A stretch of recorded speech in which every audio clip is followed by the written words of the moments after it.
who gave the unique ideas to in our industry. It's a blessing for our industry to give unique ideas in our country. Let's discuss the idea of this project. So, Assalamu alaikum, sir. Walaikum salam. Sir, firstly, thanks for your precious time to given to us. Sir firstly आप अपना introduction करवा सकते हैं अपनी business का कि आपका idea क्या है, मतलब और आपका प्रोजेक्ट क्या है? बिस्मिल्लाहिर्रहमानिर्रहीम। मेरा नाम जावेद अलमास है और मैं एक इंटीरियर डिज़ाइनिंग की कंपनी चला रहा हूँ जिसमें कि मुख्तलिफ किस्म के प्रोडक्ट्स हैं। ग्लास की रेटेड का काम करते हैं, एल्यूमिनियम के अंदर विंडो इंस्टॉलेशन का काम करते हैं और ये हमारा इंट्रोडक्शन है शुरू में। और अभी हमने एक नई चीज़ इंट्रोड्यूस करवाई है, UPVC window solution. UPVC window solution. Okay sir. Sir इस कंपनी का मतलब आपने नाम क्या रखा है और यानी कि इसका आइडिया वो कैसे है मतलब जनरेट हुआ है आपके कि मैं ये करना चाहिए ये ना प्रोजेक्ट, क्योंकि इसका unique idea we are love nurse बहुत ज़्यादा ये लोग काम कर रहे हैं और कॉमन भी नहीं है। So sir what's your generative? देखिए हमारी जो बिजनेस फैमिली बिजनेस चल रहा था उसका नाम है Y&M ग्लास को एंड एल्यूमिनियम। ठीक, ये हमारा बिजनेस नाम है। लेकिन ये है कि जो हमने भी जिस प्रोडक्ट की आप बात कर रहे हैं यूपीवीसी जिसको हमने शुरू किया तो इसको हमने विंडो स्पेशलिस्ट के नाम से यूज़ किया क्योंकि ये नई प्रोडक्ट थी। तो हमने इसको इस तरीके से इसका नाम रखा कि लोगों को पता लगे कि ये प्रोडक्ट जो है एक इंटरनेशनल प्रोडक्ट है जिसका मटेरियल भी बाहर से आता है, इसकी मशीनें भी बाहर से आती है। तो हमने लोगों को बताया कि हम इस काम में स्पेशलिस्ट हैं, तो लिहाजा इस नाम हमने विंडो स्पेशलिस्ट के नाम से रखा। ठीक है सर, इसकी यूनिकनेस क्या है? आप सर मतलब हमारा ये पूछने का मकसद है कि आपको ये प्रोडक्ट है कि आपकी और आपको इसका आइडिया कैसे जनरेट हुआ फर्स्टली? अच्छा, ये बड़ा अच्छा क्वेश्चन आपका कि प्रोडक्ट है क्या। अगर हम अपनी कोई 30 साल से 40 साल पुरानी हिस्ट्री देखें तो पहले घरों की विंडो बनती थी स्टील की MS के अंदर, ठीक है। तो वो बहुत अरसे से चल रही थी, तकरीबन कोई 30-35 साल पहले इंट्रोड्यूस हुआ पाकिस्तान के अंदर एल्यूमिनियम प्रोडक्ट। ठीक है, लोगों ने शुरू की और फिर बेतहाशा लोगों ने काम एल्यूमिनियम करवाया और अभी भी चल रहा है, बहुत सारा काम हो रहा है। तो ये एक नई प्रोडक्ट जो इंट्रोड्यूस हुई यूपीवीसी विंडो, ये आज से तकरीबन 10 साल पहले पाकिस्तान के अंदर उसे शुरू किया गया और ये बड़ी ज़बरदस्त प्रोडक्ट है अगर आप टेक्नोलॉजी वाइज देखें। क्योंकि यूरोप में मिडल ईस्ट में तो बहुत अरसे से ही चल रही है और वहाँ पे बहुत ज़्यादा पसंद करते हैं। तो ये बेसिकली पाकिस्तान में जो सबसे बड़ा मसला है डस्ट का, ये डस्ट प्रूफ विंडो है। अच्छा, आप घर में जब लगाते हो तो अपने घर के अंदर डस्ट नहीं आती, ठीक है। ठीक, दूसरा साउंड प्रूफ। ठीक हो गया साउंड। आप यहाँ पे किसी भी घर में साउंड प्रूफ विंडो लगाते हैं तो जो बाहर का साउंड होता है वो आपको अंदर फील नहीं होता, ठीक है। और उसके बाद हीट प्रोसेस इसके अंदर होता है, हीट बाहर के अंदर नहीं आती, ठीक है। अगर सर्दियाँ हैं तो बाहर की जो कूलिंग है वो अंदर आपको फील नहीं होगी। तो ये बेसिक चीज़ है इस विंडो के अंदर, जो खसूसियात हैं वो ये बेसिक खसूसियात हैं। तो सर ये जैसे कि एल्युमिनियम का आपने जिक्र किया कि एल्युमिनियम के पहले यूज़ करते, तो और अब इस प्रोडक्ट में क्या चीज़ यूज़ हो रही है कि जिसकी वजह से ये साउंड प्रूफ है हो रही है, यानी कि ये चीज़ बनी, इसमें आप क्या चीज़ें यूनिक यूज़ कर रहे हैं कि यार मतलब? हाँ नहीं, ये मैं बताता हूँ, ये होता है मैनुफैक्चरिंग के दौरान, ठीक है। एल्यूमिनियम की जो साइड फ्रेम होता है ना, उसके 2 जैमर्स होते हैं। अच्छा, ठीक है, एक बाहर वाला एक अंदर वाला, ठीक है। और इसके 7 जैमर होते हैं।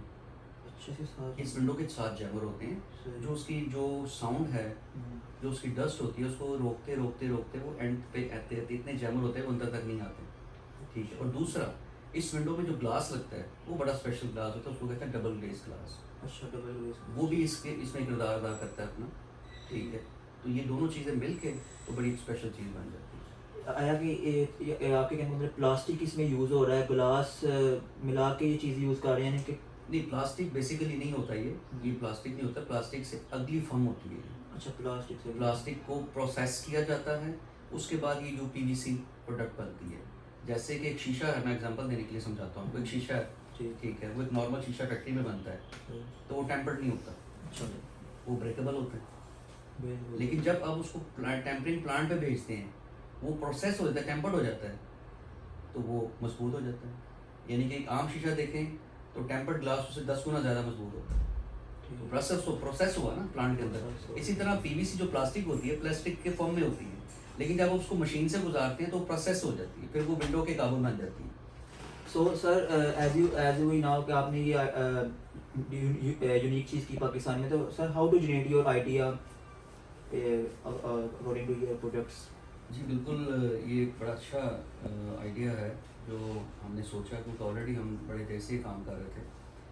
तो आइडिया जो है, देखिए जी, ज़रूरत जो होती है ना, वो आपको आगे देखने में मजबूर कर देती है। ठीक है, तो टेक्नोलॉजी एक ऐसी चीज़ है कि वो कभी नहीं रुकती आपके रुकने से। आप रुक सकते हो, टेक्नोलॉजी नहीं रुक सकती। सही बात। जैसे मैंने आपको बताया कि इंटरनेशनली ये साल हर साल से यूरोप में, मिडल ईस्ट में, हर जगह पे इस्तेमाल होगी चीज़। पाकिस्तान में जैसे मैंने आपको बताया कि 8-10 साल से कंपनियाँ वो काम कर रही थी, लेकिन क्योंकि ये एक कॉस्टली वर्क है, अच्छा अच्छा। ठीक है, महंगा काम है, तो लोग ज़्यादा इस तरफ इंटरेस्ट नहीं लेते थे। अच्छा। ठीक है, फॉर एग्जांपल कि जी एक घर अगर एक कनाल का बना रहे हैं, तो उसमें अगर 25-30 विंडो हैं तो वो 25-30 लाख रुपए का काम होगा। अच्छा। ठीक है, ये शुरू की बात कर रहा हूँ। शुरू की बात। ठीक है, जब ये शुरू हुआ था, क्योंकि ये जर्मन प्रोडक्ट है, अच्छा। वहीं से आती थी और कोई नहीं बनाता था पहले। ठीक है, मशीनरी भी वहीं पे आती थी और प्रोजेक्ट पे भी पैसे लगते थे, तो इसलिए लोगों का रुझान इधर नहीं था। और इस्तेमाल, सबसे बड़ी बात ये कि इस्तेमाल कम था। ठीक है, तो हम तो ऑलरेडी काम कर रहे थे एल्युमिनियम का, क्रिएटिव ग्लास का, बहुत सारी चीज़ें हम कर रहे थे। तो एकदम से फिर जब लोगों ने इसको मार्केट में, हमें इसकी हवा चली और समझ आई कि लोगों को पूछना शुरू कर दिया लोगों ने एकदम से कि जी यूपीवीसी आप करते हैं। तो मुझे जब 8-10 जगह से क्वेश्चन आए, तो मुझे ऐसा लगा कि जैसे इस चीज़ में जान है और ये हमें इसके मुताबिक सोचना चाहिए। वो मैं इसके मुताबिक रिसर्च शुरू की, तो मुझे वो कंपनी जो कर रही थी उनका कॉन्टैक्ट मिल गया। अच्छा। मैंने उनसे रब्ता किया, वो लोग बड़े अच्छे थे, अभी भी कर रहे हैं। तो उन्होंने जब मेरी हिस्ट्री सुनी, उन्होंने कहा सर ये तो हमें तो बड़ी अच्छा लगा आपसे मिल के, तो आप ऐसा करें कि आप हमारे साथ मिल के करें काम। अच्छा। ये उन्होंने मुझे खुली ऑफर कर दी अच्छा, मिलके कि जैसे हम काम कर रहे हैं ना, समझे आप, ये आप पे ही काम है। अच्छा। इतना उन्होंने मुझे किया, अप्रिशिएट किया, मुझे बड़ा अच्छा लगा। तो मुझे वहाँ से हौसला अफजाई मिली। ठीक है, बल्कि उन्होंने कहा कि आप हमें घर बताएं, हम आपके कार्ड लेके जाएंगे, आपका नाम लेंगे, साइज करके हमारा बंदा काम कर रहेगा, कुछ नहीं कहेगा वहाँ पे, आप पैसे लें, आप डील करें, हमें कोई ताल्लुक नहीं इससे। यानी कि आप हमारी कंपनी का नाम इस्तेमाल करना चाहिए, वो भी हम हाजिर हैं, आप अपनी कंपनी का इस्तेमाल करना चाहिए, वो भी हाजिर हैं। मुझे इसमें बड़ी हौसला अफजाई मिली। मैंने 8-10 प्रोजेक्ट किए। ठीक है, तो और जाहिर बात है, आप आर्किटेक्ट के साथ काम करते हैं, इंटीरियर डिज़ाइनर के काम करते हैं, या आपके एक चेन कस्टमर होती है जो मार्केट में चल रही होती है, तो आपको जब फिक्र होती है कि जब आपका कस्टमर, क्योंकि आप क्लेम कर रहे थे कि आप अच्छा काम करने वाले हैं, तो अगर आपका कस्टमर कोई सवाल कर दे और उसका आपके पास जवाब ना हो, तो ये आपके लिए बड़ा चैलेंज बन जाता है। तो वो मेरे जहन में चीज़ चलनी शुरू हो गई कि यार वहाँ से अगर क्वेश्चन आ गया तो क्या बनेगा। तो वही बात है कि जब मैंने ये सोचा, तो उसके कुछ दिन बाद मुझे 1-2 लोगों ने क्वेश्चन कर दिया कि जी आप पीवीसी का काम करते हैं। अल्लाह का शुक्र है कि मेरे जहन में अल्लाह ने पहले ये बात डाल दी। मैंने फ़ौरन को मैं कह दी बिल्कुल कोई इशू नहीं है, ये आपने कब शुरू किया, आपने बताया ही नहीं। मैं कह दी ये छोड़ें, आपको काम मिल जाएगा। यानी कि आपने सेटिस्फाई कर दिया। सेटिस्फाई कर दिया, अल्लाह का शुक्र है। वो 4-5 घर आगे तैयार थे आर्किटेक्ट के, हम कह दिया आप करें। ठीक हो गया। वो हमने किए, बड़ा मज़ा आया काम करने में। ठीक है, तो तो वहाँ से मुझे आइडिया मेरा ये मज़ीद स्ट्रॉन्ग हुआ। फ्लोरिश कर दिया फिर यार आपने। ये तो इशू कोई नहीं है। तो वो यहाँ से ये आइडिया डेवलप हुआ डिमांड के ऊपर, डिमांड के ऊपर। कि वहाँ मैंने सोचा कि इससे पहले कि हम इस कोई हमें कहे और हम कहे जी सॉरी, तो वो कहीं और चला जाए। बिल्कुल ऐसे। तो वो हमें अल्लाह का शुक्र है कि टाइम पे हमें आइडिया आ गया और हमने इसको प्रॉपर्टी करी। ठीक हो गया। तो सर आपको इसमें आइडिया को जनरेट कर, मतलब कर तो लिया अब आपने, लेकिन डिफिकल्टी तो आ रही होगी यार। एक तो आपने बताया कॉस्टली भी है, ठीक है, आपको इसमें ये भी आ रहा होगा कि यार मेरे कोई लॉस ना हो जाए। कहीं पे आपने जेहन में सोचा तो होगा कि यार कंपनीज भी काम है पाकिस्तान में भी, अभी इसका काम भी इतना फ्लरिश नहीं है, इतना एक्सप्लोरिंग नहीं है। तो आपको कहाँ पे चैलेंज फेस हुआ कि यार अब थोड़ा सा मुझे और स्ट्रॉन्ग होना पड़ेगा, और अट्रैक्टिव होना पड़ेगा मार्केट में, ताकि मुझे कस्टमर अप्रोच कर सकें और मेरा यानी कि ये बिजनेस लॉस में ना जाए, हम्म। ब्रेक इवन पे रहे, चाहे ब्रेक इवन में स्टार्ट में तो आपको पता है ब्रेक इवन में भी रह जाए तो वो हमारी सेटिस्फिकेशन है और हमारी कामयाबी है। हम्म। तो आपको सर क्या चैलेंजेस फेस आ रहे थे जब ये आइडिया आप एग्जीक्यूट कर रहे थे? जी, चैलेंजेस तो बहुत बड़े थे, और सबसे बड़ा जो बात आपने की है कि लॉस और बेनिफिट्स होते हैं। देखिए, बिजनेस जब आप शुरू करते हैं कोई भी, तो उसमें बेनिफिट्स और लॉस जो है सबसे पहले काउंट होता है। बिल्कुल। इसलिए मेरे नज़दीक इतना बड़ा क्वेश्चन नहीं था। मैंने जब भी कोई काम किया है तो वो अल्लाह से मदद मांगी, अल्लाह ने मदद की है। फ़ायदा नुकसान तो होता है, देखना होता है कि आप अपने बिजनेस की रिक्वायरमेंट पूरी कर पा रहे हैं कि नहीं कर पा रहे, ये ज़्यादा अहम बात है। तो मुश्किलात तो बहुत सारी आई। लेकिन अब ये तो नहीं ज़िंदगी सारी कर सकता था ना मैं, कि मैं एक थर्ड पार्टी से काम करवा के अपने कस्टमर को मुतमईन करता। ऐसा तो नहीं हो सकता। यानी कि सर आपको डायरेक्ट काम मतलब डायरेक्ट मार्केट से आपका लिंक है, हाँ, आप ये मैं वही आपको बता रहा हूँ कि ऐसा तो नहीं हो सकता था, लेकिन आपको अपने शेल्टर के अंदर ये चीज़ लेके आनी थी। ठीक। तो फिर मैंने इसके मुतालिक सोचा कि ये काम अब मुझे खुद शुरू करना है, क्योंकि मुझे बहुत सारे लोगों ने पूछना शुरू कर दिया। अब 4 5 6 घर तो कर दिए, सही। और अगर अब 150 घर होंगे तो वो तो नहीं कर सके एक साल के अंदर। सही। तो वो मैंने वहाँ से सोचा कि नहीं, मुझे अपना करना चाहिए। ठीक है। फिर मैंने इसको अपने करने की कोशिश शुरू कर दी, उसके मुतालिक इंटरनेट पे सारा चेक करना शुरू कर दिया।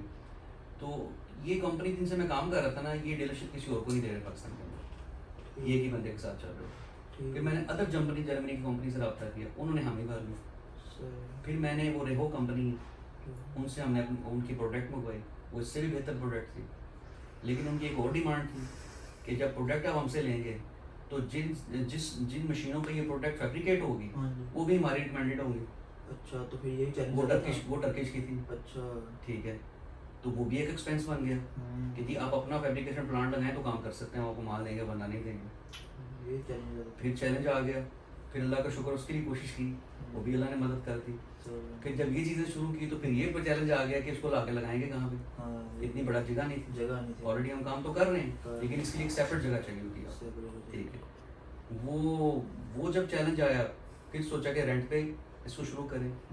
फिर अल्लाह ने मदद करनी थी, तो वो कोशिश की कि जी इसको हम अपनी जगह पर शुरू करें। ठीक है। फिर ये हमने जगह ली, फिर यहाँ पे मशीनरी मंगवाई, अल्हम्दुलिल्लाह माल भी आ गया। तो अल्लाह ताला ने ये सारा चैलेंज हमारा इस तरह पूरा किया कि हमने इसको सारा कवर कर ठीक दिया। है। तो सर आपकी अप्रोच क्या है, यानी कि आपकी मार्केटिंग है कि आपको कस्टमर अप्रोच करें? ऑलरेडी आपके ऑफिस वगैरह मतलब जहाँ पे आप काम करें वो तो बने हुए हैं, लेकिन कस्टमर आपको कैसे अप्रोच करें? क्या आपका कोई पेज है या फिर कोई आपका मार्केटिंग प्लान क्या है आपका कि आप कंज्यूमर आप और कस्टमर आपको एक इजी वे में अप्रोच कर सकें, ठीक है, आपसे रब्ता कर सकें कि अब मेरा मतलब ये और उनके मुताबिक आप काम भी करके दें उनको? देखिए जी, मार्केटिंग का तो इस वक्त जो बेसिक सोर्स है वो तो डिजिटल मार्केटिंग तो है ही है। बिल्कुल ऐसे। ठीक है, और वो लोग हमें, हमारी वेबसाइट है, कोई भी बंदा हमसे रब्ता कर सकता है। ठीक है। लेकिन इस वक्त मैं आपको एक चीज़ बताऊं कि जब अल्लाह ताला की आपकी रहमत होती है कि आप ऑलरेडी बिजनेस कर रहे होते हैं और सही बुनियादों पे कर रहे होते हैं ना, तो वर्थ आपकी बनी होती है, वो चीज़ आपको बड़ा सपोर्ट करती है। ठीक है, और वो चीज़ आपको बिज़नेस जो है ना वो स्लो नहीं होने देती। कस्टमर के साथ चीज़ें चलती रहती, जुड़ती रहती जब आप किसी को अच्छा बैकअप देते हैं। तो ये है कि हमें उसके लिए इतनी ज़्यादा कोशिश नहीं करनी पड़ी कि हम इसके लिए बहुत ज़्यादा मार्केटिंग करें। हाँ, हमने इसके लिए, हमें ज़रूर एक नई चीज़ थी, हमने इसके लिए अपनी सारी ब्रोशर्स, इसके लिए सारे विजिटिंग कार्ड्स वगैरह, इसके लिए सारे हमने लोग आर्किटेक्ट्स और इंटीरियर डिज़ाइनर्स के लिए पैकेजेस तैयार किए सारे, वो हमने सारी डिस्ट्रीब्यूशन की, उससे भी हमें काफ़ी हेल्प मिली। ठीक है, तो ये चीज़ें होती हैं बेसिक। सर मतलब वैसे एक पर्सनली क्वेश्चन है, अगर आप इसका जवाब देना चाहें तो दे सकते हैं वहाँ पे, यानी कि जब आपने अपना आइडिया एग्जीक्यूट कर लिया, ठीक है, और आप मार्केट में आ गए, मार्केट गैप भी थोड़ा सा अब आपको देख के कम तो होगा, मतलब लोग अप्रोच करेंगे अगर आप अपना प्रॉफिट तो कोई अपना नहीं करता, यानी कि डिस्क्लोज नहीं करता, लेकिन जब आपको लोग फ्लरिश करते देखें, जैसे मैं आपको देख रहा हूँ फ्लरिश, मेरा भी अंदर ये आ रहा है कि मैं भी इन फ्यूचर ये काम में हूँ, तो सर पर्सनली कि आप मतलब क्या प्रॉफिट और क्या लॉस में जा रहा है अभी तक, जितने भी आपको साल हो चुके हैं इस काम में? देखिए, प्रॉफिट और लॉस मैंने पहले को बताया कि दोनों चीज़ें बिजनेस के एक बिल्कुल ठीक है, लेकिन हिस्सा सर है। मतलब एक ठीक है। अमाउंट एक डिस्क्लोज आप कर सकते देखिए, जो हैं? ज़रूरी चीज़ है, देखिए बिजनेस कोई भी लॉस में जाता तो चल नहीं सकता। बिल्कुल ऐसे सर, बिल्कुल तो सर। चल रहा है तो जाहिर बात है, प्रॉफिट में जाता है तो चल रहा है, अल्हम्दुलिल्लाह, ठीक है। तो ये मेरे नज़दीक ये चीज़ मैटर करती है कि आप काम को अच्छे तरीके से करें, और कस्टमर को सेटिस्फाई करें, कस्टमर को पैसे कम बचें या ज़्यादा बचें, अच्छा आप काम को करके दें। जब काम सही कस्टमर के पास पहुंच जाता है ना, बिल्कुल सर। तो उसका रिवॉर्ड आपको ऑटोमेटिकली आना शुरू हो जाता है। वो 1 साल बाद आए, 2 साल बाद आए, वो मिल जाता है आपको। जहाँ तक आपकी रहेगी बात की प्रॉफिट कितना है, रीजनेबल बिजनेस है, रीजनेबल बिजनेस है, आप कर सकते हैं, अच्छा चार्म है इसके अंदर। और लेकिन डिपेंड करता है कि आप अगर इसको कंटिन्यू चलाना चाहते हैं तो आप उसको आप किन बुनियादों पे कर रहे हैं, आपकी क्वालिटी मेजर्स क्या हैं, ठीक है। वो अगर ठीक है तो अच्छा है, बहुत अच्छा बिजनेस है, कर सकते हैं आप इसको। ठीक है सर। अगेन एंड पे मैं अपनी ऑडियंस को ये बताना चाहूँगा कि सर का बिजनेस स्पेशली विंडो के नाम से कंपनी है, और ये sound proof, dust proof and different जो भी हीट वेव वगैरह, सर्दी गर्मी में जो भी हीट वेव उनको रोकने के लिए विंडो स्पेशलिस्ट बना रहे हैं, और इनके ऑलरेडी बिजनेस चल रहे हैं। यानी कि ये पूरे मतलब एलुमिनियम की पहले उन्होंने बात की, एलुमिनियम ही उन्होंने रेडी किया, लेकिन बाद में उनका आइडिया आया, तो ये ऑडियंस को मैं क्लियर करना चाहता हूँ। So the ladies and gentleman, so now the time for the summary of our segment. So हम इसमें आपको इस पूरे इंटरव्यू की समरी बताएंगे कि एक्चुअली द प्रोडक्ट है क्या, और वो कैसे कस्टमर को सेटिस्फाई करने के लिए क्या चीज़ करते हैं, और यानी कि कैसे इनको सेटिस्फाई करते हैं कस्टमर्स को जब वो इनके पास आते हैं अपनी वर्क लेके। सो सर आप अपनी प्रोडक्ट का एक समरी बता दें ताकि हमारी ऑडियंस को पता लग जाए एंड पे कि क्या एक्चुअली प्रोडक्ट इज क्या है। जी ये बड़ी मज़ेदार प्रोडक्ट है जी, और जिसने इसको यूज़ किया है वो यकीन इसको एंजॉय करता है, ठीक है। तो वो इस तरह है कि मैं एक हमने घर में काम किया, तो हमने उनको कहा कि जी उनकी डिमांड थी कि जब उन्होंने एक गार्डन बनाया, अच्छा गार्डन के सेंटर में उन्होंने कमरा बनाया, अच्छा ठीक है। वो कह रहे थे कि जब मैं बैठा हूँ, बारिश हो रही हो, हाँ मैं यहाँ बैठा हूँ, हाँ बारिश की आवाज़, ज़ोर ज़ोर से बारिश भी हो रही है, तूफान भी आ रहा है, हवा भी चल रही है, अच्छा लेकिन जब अंदर मैं चाय पी रहा हूँ तो मुझे ऐसे लगे कि मैं कहीं और बैठा हूँ, अच्छा ठीक है। ठीक उन्होंने मुझे ये चैलेंज दे दिया। ठीक मैं आपको पहले एग्जांपल दे रहा हूँ। अच्छा अच्छा तो मैं कहा जी आपकी डिमांड पूरी हो जाएगी। वो कहते नहीं जी वैसा वैसा नहीं हो सकता। मैं कहा जी हो जाएगा इंशाल्लाह, आप फिक्र ना करें। ना उन्होंने मुझसे प्राइस पूछे ना कुछ, नहीं, उनका एक रिलेशन था, मैंने उनको कॉन्फिडेंस दिया। जी अल्हम्दुलिल्लाह हमने वो विंडो लगाई, उसमें ग्लास लगाया, फिर मुझे उन्होंने इनवाइट किया, फिर हम जब गए वहाँ पे हमने सारे दरवाजे खिड़कियाँ बंद की। आप लिटरली यकीन करें कि वो उसके मुंह से निकला, ओ यार रियली, ये उसके मुंह से निकला, ऐसा भी हो सकता है। मतलब इतनी ज़बरदस्त प्रोडक्ट है। मतलब ये है कि आप इसे रियली इस तरह एंजॉय करते हैं कि आप एक कमरा बंद करके चले गए हैं और आप 8 दिन के लिए चले गए हैं, तो मैं आपको ये यकीन दिला सकता हूँ कि आप अंदर आ गए तो डस्ट नहीं देखेंगे आप अंदर अपने घर में, कमरे के अंदर डस्ट नहीं होगा। ये जो सब पाकिस्तान का सबसे बड़ा मसला है, सबसे ज़्यादा कि डस्ट नहीं रुक सकती, वो नहीं होगी। और इसके अलावा फिर ये है कि आप सोए हुए हैं और जाहिर बात है फैमिलीज में बच्चे भी खेलते हैं, आवाज़ आती है, सब ज़्यादा डिस्टर्बेंस है, ये ट्रैफिक की डिस्टर्बेंस भी है जो कमर्शियल रोड के ऊपर अगर लगी हुई है तो ट्रैफिक चल रही है, तो ये एक बड़ा ज़बरदस्त चीज़ है कि जब आप शीशे बंद कर लेते हैं, खिड़कियाँ बंद करती हैं, तो आप रिलैक्स होकर बैठ। एक्चुअली मेरी नज़र में लग रहा है ये स्टूडेंट्स के लिए ज़्यादा बेटर है, क्योंकि स्टूडेंट्स इससे ज़्यादा मतलब फैसिलिटेट हो सकते हैं। एक बड़ा अहम टॉपिक है, फैसिलिटेट हो क्योंकि सकते अगर हैं। बच्चे पढ़ रहे हैं तो वो खिड़की बंद की हुई, अगर दरवाजा उसने बंद किया है तो वो बिल्कुल बिल्कुल सेफ रिलैक्स होकर अपनी स्टडी कर सकते हैं। ठीक हो गया इसके। तो फिर ये है कि ये हीट प्रूफ है, हीट प्रूफ ठीक है। और वो शीशा जो लगता है वो भी स्पेशल शीशा होता है, जब इसके साथ लगता है वो हीट को रोकता है, रेजिस्ट करता है। फिर ये साउंड प्रूफ है ना, जैसे आपको बताया, ठीक है। फिर एक इनमें स्पेशलिस्ट एक और भी है कि आप कमरे में बैठे हुए हैं, आमतौर पे अपने घरों में देखा होगा कि जब विंडो खुलती है तो वो स्लाइड होती है या उसका पैनल खुल जाता है, बिल्कुल ठीक है। सही। तो अब जाहिर बात है वो जब पूरा पैनल खुलता है तो आवाज़ भी सारी आ जाती है और वो डस्ट भी सारी आनी शुरू हो जाती है। हालांकि इसके आगे एक बड़ी ज़बरदस्त किस्म की नेट भी लगती है जो कि डस्ट वगैरह को अंदर नहीं आने देती, मक्खी को, मच्छर को। लेकिन एक इसमें एक सिस्टम है, टिल्ट एंड टर्न कहते हैं उसको। उसमें ये होता है कि आप जब हैंडल से पकड़ते हैं, जब खोलते हैं तो ये इस तरह खुल जाता है पल्ला। अच्छा। दूसरे उसमें ये होता है कि उस हैंडल को अगर ऊपर करते हैं ना, वो पल्ला बाहर की तरफ टिल्ट हो जाता है, तकरीबन 2 इंच। सही। यानी कि अगर हल्की हल्की हवा आप चाहते हैं, फ्रेश एयर चाहते हैं, तो वहाँ से वो आती रहेगी, लेकिन पल्ला पूरा नहीं खुला होगा। ठीक है, ये इसमें सेकंड ऑप्शन होता है, सेकंड ऑप्शन पूरा भी खुल जाता है और 2 इंच तक टिल्ट भी हो जाता है। एक बड़ा ज़बरदस्त ऑप्शन है। दूसरा ये है कि इसको हमने शुरू में जब इसको साउंड प्रूफ करने की कोशिश की तो हम उससे सेटिस्फाई नहीं थे। तो हमने एक नई चीज़ इसमें ऐड की। तो वो हमने जब विंडो लगाने लगते हैं तो पीओ फॉर्म होता है एक। अच्छा अच्छा। पीओ फॉर्म का मतलब होता है कि जो जो थोड़ा बहुत गैप है ना साइड पे, वो भी कवर हो जाता है। वो विंडो हम पीओ फॉर्म लगाते हैं, विंडो जब रखते हैं तो वो उसको दीवार के साथ और विंडो के साथ टाइट कर देता है। यानी कि जो एक थोड़ा बहुत बैग भी होता है वो बिल्कुल 100% सील प्रूफ हो जाता है। ये बड़ी ज़बरदस्त की इसकी हमने जो नई चीज़ ऐड की है इसके अंदर। सर तो ये सब चीज़ें करके तो इंशाल्लाह कस्टमर 100% मुतमिन हो जाते हैं और जो उसकी रेजर्वेशंस होती हैं वो सारी क्लियर हो जाती हैं। Sir it's definitely a very unique idea in my point of view. So I think हमें ज़्यादा से ज़्यादा ये काम करना चाहिए, क्योंकि आप तो कर ही रहे हैं, लेकिन एज अ स्टूडेंट मुझे बड़ा एक सेटिस्फेक्शन फील हुई है कि जब मैं स्टडी कर रहा हूँ कि बाहर फैमिली की बात, ट्रैफिक की बात, कमर्शियल एरियाज़ हैं वहाँ पे, तो हमें भी इस चीज़ की काफ़ी ज़रूरत है कि यार ऐसी विंडोज़ हो जो बिल्कुल ही यानी कि साउंड प्रूफ हो, हमें बाहर से आवाज़ ना आए। So it's sir very unique idea and sir again very very thanks for your precious You are time. welcome, you are welcome. So sir मतलब how to communicate with you when जब हमने आपसे काम करवाना हो तो हम कैसे आपको कम्युनिकेट कर सकते हैं, कोई आपका ब्रोशर वगैरह मतलब जो जी ज़रूर, ये हमारे पोस्टर्स है जी कंपनी के, ठीक हो गया। आप दीजिएगा। ये हमारी पब्लिसिटी और ये विजिटिंग कार्ड है जी। ठीक हो ठीक है, ये इनवेलप आपके लिए है, इसमें आप रख लें। ओके सर, बहुत बहुत शुक्रिया sir, again thank you for your precious time sir. बहुत शुक्रिया, थैंक यू जी, अल्लाह।